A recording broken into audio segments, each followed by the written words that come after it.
안녕하세요. 오랜만에 돌아온 설명적 남자입니다.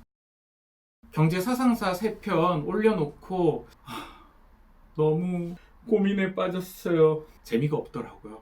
그래서 야심차게 한 번 더 준비해 보았습니다. 바로 왕자의 게임을 통하여 학문하기 그 첫 번째 시간을 시작해 봅니다.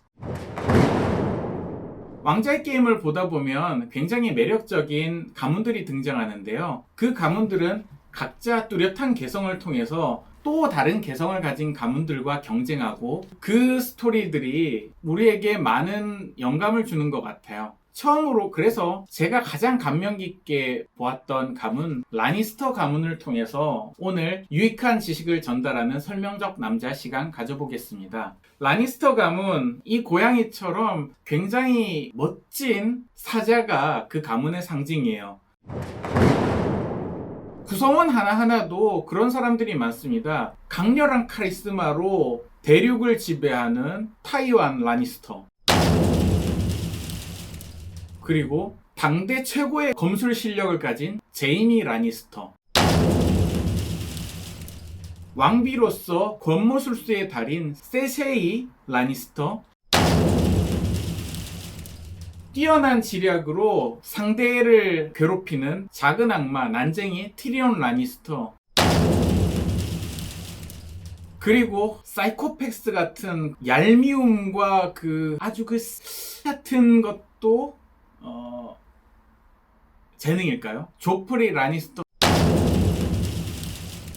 뭐든지 다 최고예요. 구성원 하나하나가 최고예요. 근데 이들이 뭉치면 사실 당할 가문이 없을 것 같은데 이들은 지들끼리 싸웁니다. 마치 사자들이 숫사자가 성장하면 기존에 있었던 애비도 몰라보고 막 쫓아낸다라고 하는 그런 동물의 왕국에 나오는 그림처럼 지들끼리 늘 싸워요. 그래서 다른 가문들하고 어떤 밸런스가 맞는 것 같은데요. 그거 아니면 벨붕이겠죠? 그런데 이 라니스터 가문이 똘똘 뭉치게 되는 순간이 있습니다. 바로 이 가문의 구성원 중 누군가가 다른 가문에게 피해를 입었을 때예요. 그 못마땅해 하던 난장이 티리온 라니스터가 포로로 잡히자 가주 타이완은 군대를 일으키며 얘기합니다. 라니스터는 언제나 빚을 갚는다. 라니스터 가문을 잘못 건드리고도 멀쩡하다는 얘기가 돌면 우리 어떡하겠느냐라고 얘기해요. 포로로 잡혔던 티리온도 협상을 그렇게 하죠. 날 풀어주면 굉장히 큰 황금으로 우리 가문이 보상을 할 거야. 너 들었지? 라니스터 가문은 언제나 빚을 갚는다.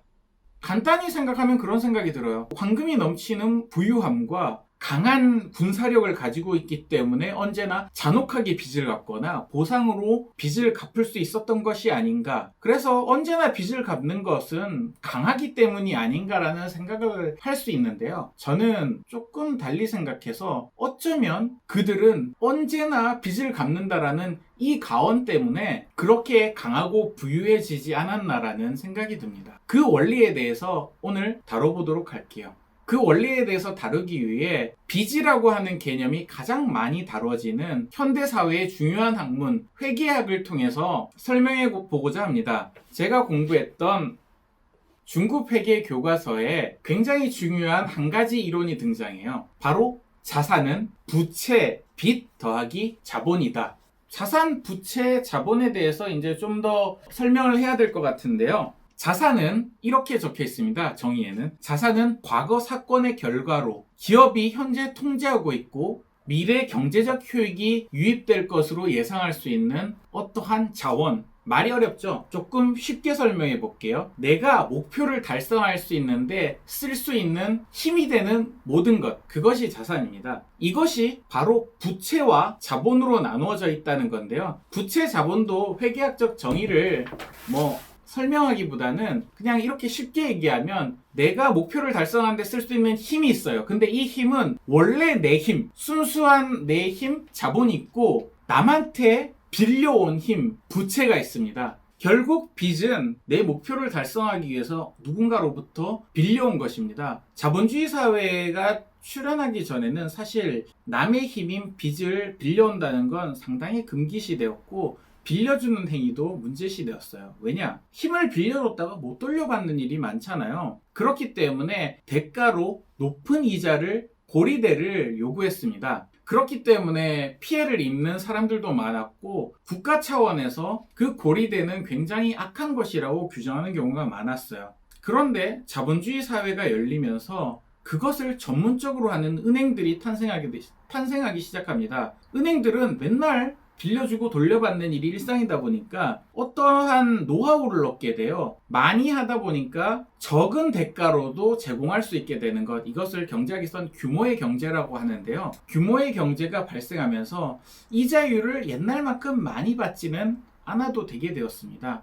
그러니까 별로 높지 않은 합리적인 이자를 지불하고 더 큰 기회가 있다면 빌려오는 것이 미덕이 된 세상이 되었죠. 5% 이자를 줄 것이라도 10% 올라갈 것 같은 어떤 자산을 매입한다던가 5%의 이자를 내더라도 한 10% 정도의 이익률이 나는 사업은 그건 버리는 것이 오히려 도전적인 경제인의 태도가 되었죠. 이렇게 남의 힘을 빌려서 기회를 찾아 힘을 발휘하는 것을 경제학 용어로는 레버리지 투자라고 합니다. 부동산도 빚을 내서 사지만 더 많이 오르면 그 빚을 더 갚아서 이익을 볼 수 있는 거니까요. 그런데 제가 굉장한 아이디어가 있어요. 사업 아이디어가 있어요. 여러분들한테도 얘기하지 않을 거예요. 이 아이디어를 실행만 하면 굉장히 큰 돈을 벌 텐데 1조 원의 내 힘이 필요합니다. 그래서 은행에 가서 굉장한 아이디어가 있습니다. 1조만 빌려주세요 라고 얘기하면 아마 저를 이상한 사람 취급하면서 띵동, 네, 다음 고객님.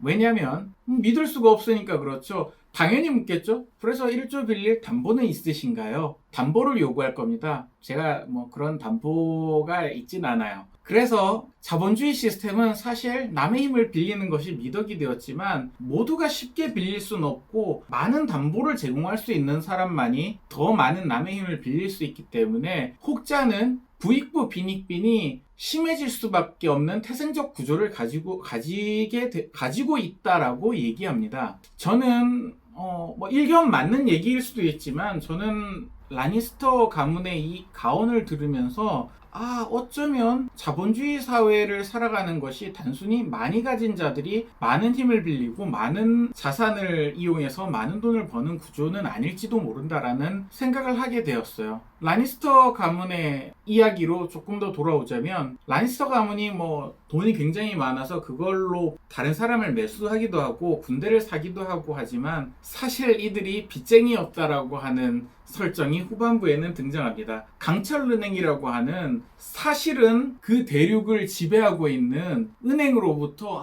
군자금을 꿔달라고 협상을 하는 장면이 나와요. 그 군자금을 꿔주지 않으면 군대를 일으킬 수 없어서 곤란에 처한 상황이었는데요. 그때 군자금을 빌리면서 또다시 라니스터 가문이 그런 얘기를 하더라고요.